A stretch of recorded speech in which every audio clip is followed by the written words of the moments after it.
people come to me when I'm selling my books at tables, and some of them would be like telling me stories about how real my book is because they know about this attack by Bigfoot or whoever. And then there'll be other people who lean over and very quietly say to me, I don't believe in any of this stuff.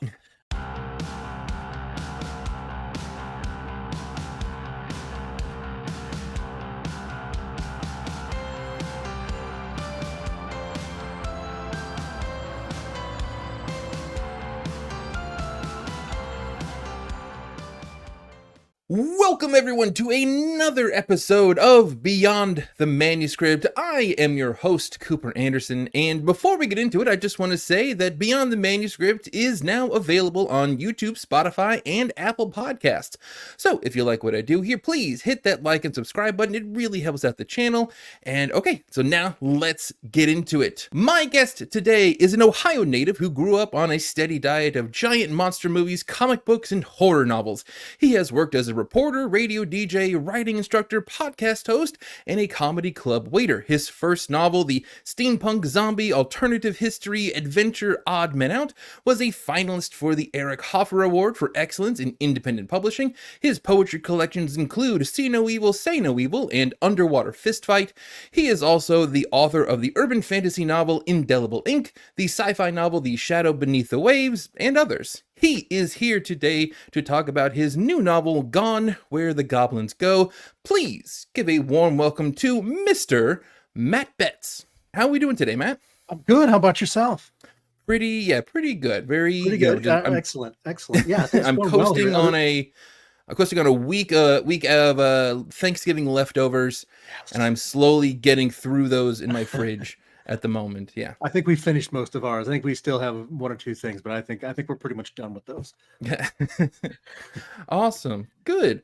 All right. So we are just going to jump right into it today. So first things first, to kick off the podcast, tell us all about your latest book. How did it come to be? What was the initial idea? How long did it take you to write it? Tell us the whole story behind the story. I'm never very quick with things, so it took me a while to write it. It's one of those things that was sort of a process over years, probably technically a decade, maybe more, where I had a little idea and it snowballed a little bit and a little bit more. So as I was doing other projects, I kept having that idea in my mind for this book. But I really didn't know what it was going to be about. It just was this little tiny snowball of the thing.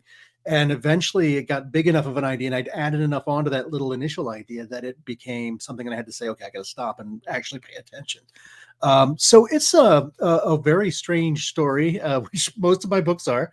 It's sort of a sci-fi horror fantasy mix about this woman who her father moved to Japan and she had to leave the military to help take care of him as he was in his last years.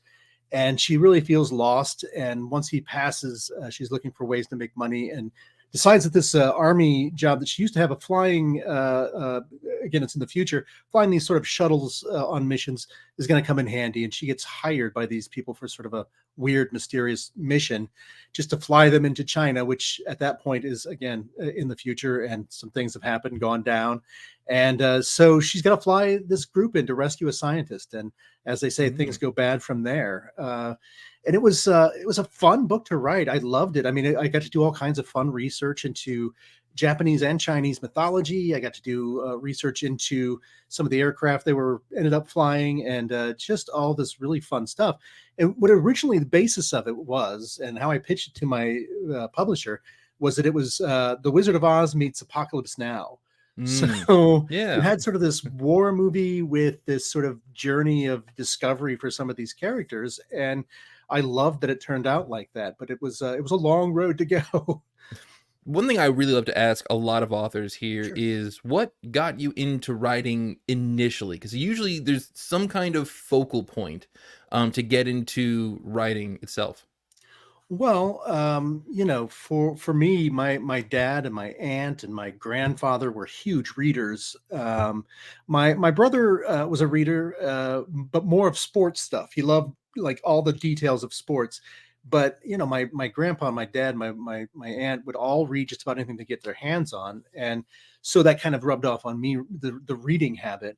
And so it got to a point where I'm like, I can do this. This is easy. And it was not easy, but I I took a leap into it, and it was again a long process where I wrote some things in high school and was like, wrote some things in college, and I was writing, genre stuff like horror and sci-fi, and I was Mhm. supposed to be writing for these classes. I was supposed to be writing more traditional, or at least that's what the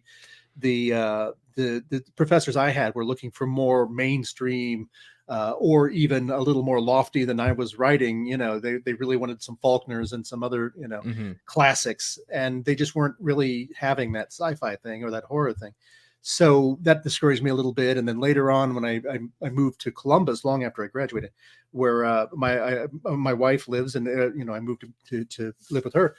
I joined a writing group mainly to meet people, and I knew I had that idea for writing, and I had a couple of story ideas, and they really encouraged me, and we all just kind of learned the process together. And all of this was really, in the ancient days when, when I was a kid, there was no, not the internet, and you had to go to the library. And if you wanted to learn how to write, you had to take a book out. You couldn't just Google something and get that answer, get that idea. And so, being a kid in a small town, it was kind of fun to make these characters up, and to, like I said, to write things that I knew my family were reading so much that maybe they'd read something of mine at some point. I think maybe not quite as lofty when I was that young, but later on I was kind of interested in other people reading my work. But when I was a kid, I was ripping off Scooby-Doo. That really, my first story. My mom loves to trot out this story that she saved of mine, and it was a writing and illustrations. And it was, you read the story, and it's not a bad story, but it's a full-on ripoff of Scooby-Doo without the dog. Yeah. You Can just you have Scooby-Doo without without the the dog? dog, without Yeah, the main hook. But yeah, no, that was what it was. I mean, I just loved reading, and my family loved reading. It just made sense to write at some point. Also, it's very funny how when it comes to writing, especially when people first start off, people just copy or try to copy like the styles of the writers they love the most. Because I definitely did that when I was getting into the foray of fantasy writing. Of like, okay, this is my Neil Gaiman story, this is my Brandon Right. Sanderson story, this is a Terry Pratchett story that I was trying to make, and so. Yeah, that's I think that's how you start to learn anyway. You have to imitate the greats, and then you discover your own voice later on. Absolutely. And I was the same way in college when I first started trying to write some more. But the one story that I really loved was definitely a Stephen King ripoff. Mm. It was a horror story that, just could have been, not could have been written by him, but could have been a ripoff of Stephen King. This is But it was this is a poor forgery, as right, the museum right. Yes, curator would say. yes. This is the $20 bill with 20 spelled wrong. You know what I'm saying? It's yeah, Spelled with all I's. Yeah. yeah, yeah, Awesome. exactly. Yeah, good. Yep. So we both work here at Manuscripts together, and Yeah. it's just from working with you over these last few months or so, you've kind of become our unofficial cryptozoologist. Right. And yeah, and so I have two questions when it comes to this. Sure. What got you interested in cryptids in the first place, and do you have a favorite? Right, right. So if everyone's not positive, cryptids are these creatures out there that people believe in, but there's not really scientific basis to prove that they exist, but people believe they exist, such as Bigfoot, the Loch Ness monster, and things like that. And I think what got me into that again was, when I was young, I would go to the library, and they had, I honestly don't remember the authors, but there were these several authors that just put out basically, here's every story about Bigfoot anyone's ever told, and here's, and they were just these compilations, and I just loved reading that scary stuff at that time. It was kind of fun. But I also lived kind of in like, again, sort of out in the country, and literally three of the sides of my house in one way or another were cornfields, and the other side was another person's house, but it was covered up by apple orchards. So any given time, it was very dark and very spooky there. It was like so anything could come charging out of that cornfield, according to my imagination. So I guess taking out those books on cryptids, on Bigfoot and all these other things, were, I don't know, my defense against the dark arts or whatever. It was like, okay, if I know enough about Bigfoot, if he attacks our house, I've got it all. I know. I What's love you going coming on. up with strategies of like, all right, if Right, yeah. Bigfoot comes in from the west, Yes. we can Head to attract the a apple orchard. Mothman from the east, and they will fight each other, and we will escape. Yeah, it's like my wife is always like, we had to have our zombie survival plan. What Yeah. happens to the zombies? And I'm like, okay, this was my plan back then. But it was just, it was just that really fun, quirky stuff. And I was young enough to be, okay, maybe this is real. Maybe it's not. It wasn't a straight up horror novel. It wasn't a straight up encyclopedia of facts. It was like, okay, it's somewhere in between. And it was just fascinating to me. And I would get all those books out when they had a new one. I'd take another one on UFOs and all that fun stuff. And it was just, one of those things, and it stuck with me. And I've got 2 books out that feature cryptids in them pretty prominently, actually 3. And it's just, that fun sort of mystery to them that, if they're not real, you can put whatever attributes you want into them in some way. And if I have a favorite, I think because it's the museum is so close to us here in Columbus, it's the Mothman. If you don't know the Mothman, or if everyone else doesn't know the Mothman, he's a very large man that looks like a moth, I guess. A very large, small moth, a giant moth that looks like a man, or a man that looks, I don't know which way you go. But basically, he wasn't seen all that many times, but he was seen just before this bridge collapsed in West Virginia. So people started saying he was this, harbinger of danger and a warning to people. And so he's kind of endured since then. And they have a Mothman festival in this town, Point Pleasant. They have every year, and it gets bigger and crazier and louder and weirder every year. So that's a lot of fun. I've gone to a lot of other cryptid festivals where they kind of feature a little bit about Mothman, but there's a Bigfoot conference here in Ohio that's huge. A friend of mine started a conference near Cincinnati that's the Loveland Frogman Festival. Yeah. And it was big. So that was another one where it was like there was like 1 or 2 reported sightings back in the 60s and nothing else. And it's built up this reputation over years where it's a huge thing now. So I love, it's just a lot of fun. It's one of those things that people come to me when I'm selling my books at tables, and some of them would be like telling me stories about how real my book is because they know about this attack by Bigfoot or whoever. And then there'll be other people who lean over and very quietly say to me, I don't believe in any of this stuff. And I'm like, oh, okay, well, fair enough. It's not required. It's not, yeah, exactly. So it's a lot of fun to get the people who are really into it, or just really, whether they believe or not. It's so much fun. Sure. I think for me, my favorite cryptid, I guess, I don't know if you count this one as a cryptid, is the Jersey Devil. Oh yeah, yeah, that one. Story. I remember either reading a story or saw some kind of old version of Ghost Hunters, but it was with cryptids on the old A&E channel and then they very clearly ran into a possum in the woods in New Jersey, and they're like, we found it, we totally found it here. And they're like, even as a little kid, and I'm like, you didn't, that was a possum, but okay, that's it's still fun to believe. My son and I forget where we went to a conference once. We were just hanging out in our hotel waiting for something, watching this Ghost Hunters marathon, or that might just be what they show now, just Ghost Hunters. But something very clearly, they dropped something and they freaked out about it. It had to have been a ghost, but when you look at the video, you see it just fell out of their pocket. So it's it's what you want to believe and what you want to see, I guess, sometimes. But yeah, it's still a lot of fun to discuss it and pass those stories on for that kind of story, that kind of fun. Yeah, absolutely. And so going back to the writing a little bit, because I know you said it takes you quite a while sometimes. When does a story take shape? It's it really depends on the story. When I look at Going Where the Goblins Go, like I said, that took at least a decade, if not more, of me just thinking this one image, and then sort of like paper mache around a balloon. You put a little bit more and a little bit more, and sometimes that goes a lot faster, and sometimes you may take a month to put that together, and then say, okay, I'm going to sit down. Or it may be one of those things where you have to write down that detail, you're going to forget it. But, in that case, it took quite a while. And for my first couple of books, and when I'm working with a writer, even with nonfiction compared to fiction, I tell them that first book took me a long time because I didn't know what I was doing. I didn't have any classes other than a few fiction writing stuff here and there. I never took a novel writing class before that, or even seminars or anything. And so I was happy with really slow progress. And, and then, it took, I don't know, a year at least for the first draft, and then a year for the next draft. I was happy to sit down and write a few paragraphs and then sit on it for another month and then write a few more paragraphs, just because I had no ideas about sitting down and trying to explore that idea, sitting down and trying to, map it out at all, or trying to outline it. So for me, a story, even once I have those elements, it took a long time. And then I kind of finally got the hang of doing a little bit of that outlining. It's, the two schools of pantser and plotter, where, I was always a pantser and just sat down and wrote, and whatever happened. And now I do a little bit more of that plotting as I go, as I start, and then, add to it as I go. But yeah, I mean, just gathering that idea for me can take a long time, and it can be concurrent with another book I'm writing, and I'm like, I can't worry about that idea. I can't mess with that at all because I'm busy finishing this one.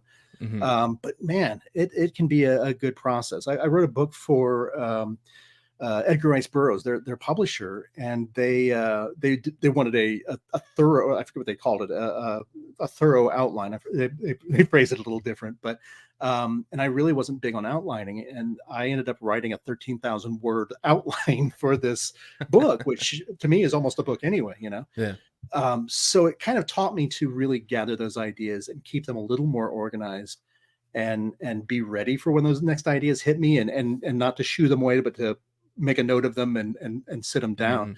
Mhm. Um, I think when we look at when I first started writing Gone with the Goblins Go, it probably took 6 months to write it after like 10 months, or like I said, quite a while of several years of just having that little idea in my head.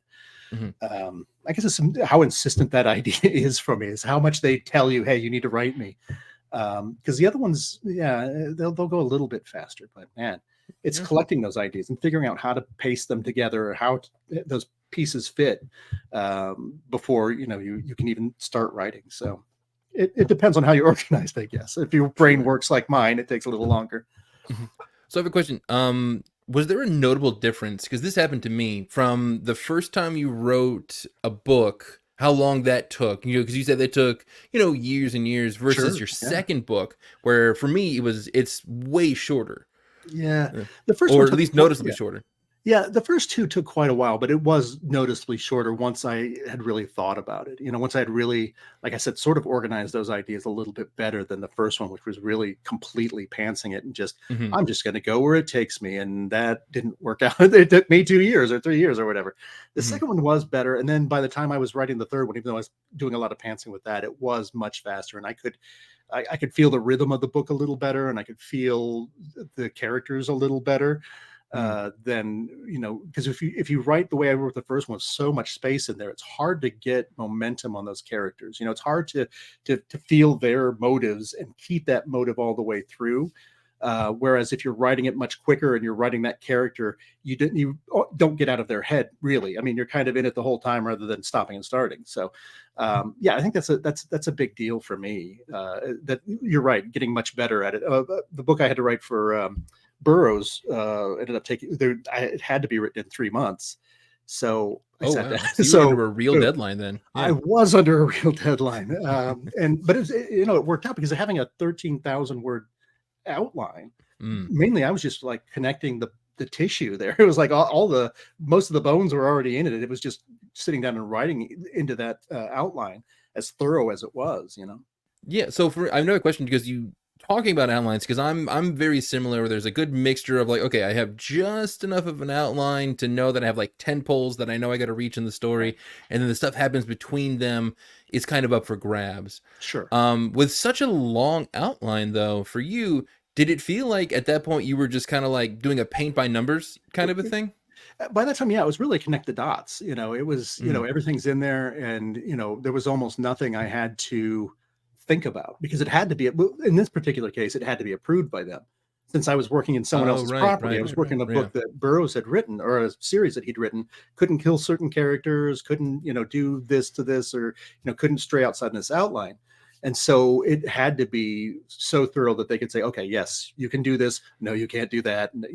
So it was, outlined to an inch of its life. So it was really like really connecting the dots and expanding on the things I already had, which still left some room for fun, and some room for fleshing out the characters, and description of the land and all that fun stuff. But really, once that was turned in, that was it. So I had everything, I had the plot and I had the story written. So yeah, it really was just following that roadmap and getting it done. That's why 3 months wasn't too terrible. So yeah. Yeah, awesome. So like myself, I work here. We both work here at Manuscripts, and we're both working with like the newbie writers who are coming into the accelerator program who are looking to write usually their first book most of the time. And so I'm always curious to hear another person. What for you is, have you noticed is like the biggest hurdle for newbie writers when they're first starting out?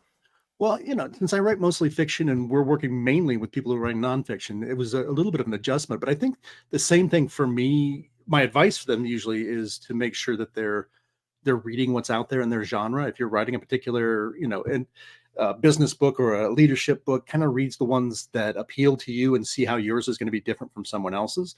But I think by the time getting here, my biggest advice is to try and find a rhythm really quickly, or set aside a time every day or every other day to write and just get into that habit. It's so much easier. It would have saved me so much time on those first two novels if I would have just said every Tuesday or every Monday through Friday I'm going to sit down and write for an hour or even for a half an hour and then build your time up. It really would have helped me. And I think that helps just about anybody who's starting out, just to get your feet under you. If you're coming into this cold, it's really kind of tough to say, okay, what do I do? How do I do this? And you do it by just writing, and if you find you're not, enjoying what you're writing, or you're not going in the right direction, to, take a step back, but always writing as you do it, just to get that voice, I guess. And that's what I tell the same thing. I tell the same thing to writers, where it having dedication and motivation and passion are all really, really, really handy tools to have when writing a book. But like consistency and discipline and carving out the same time either every day or every week to dedicate to the same task over and over again, that's going to carry you farther, I think, for a lot of the book anyway. Right. Absolutely. And one of the books I wrote, I worked for a proposal company, and every day it was like a 20-minute drive. I would write stuff in my head, go do the job, and then I would go to a McDonald's every single day, and I took my laptop and wrote whatever I thought of in my head. And on the way home, I was thinking about the next thing I was going to write when I left the job. But I would get 45 minutes of writing it and maybe get 1,000 words, but that adds up. 1,000 words, Oh, yeah. at a lunchtime is pretty good.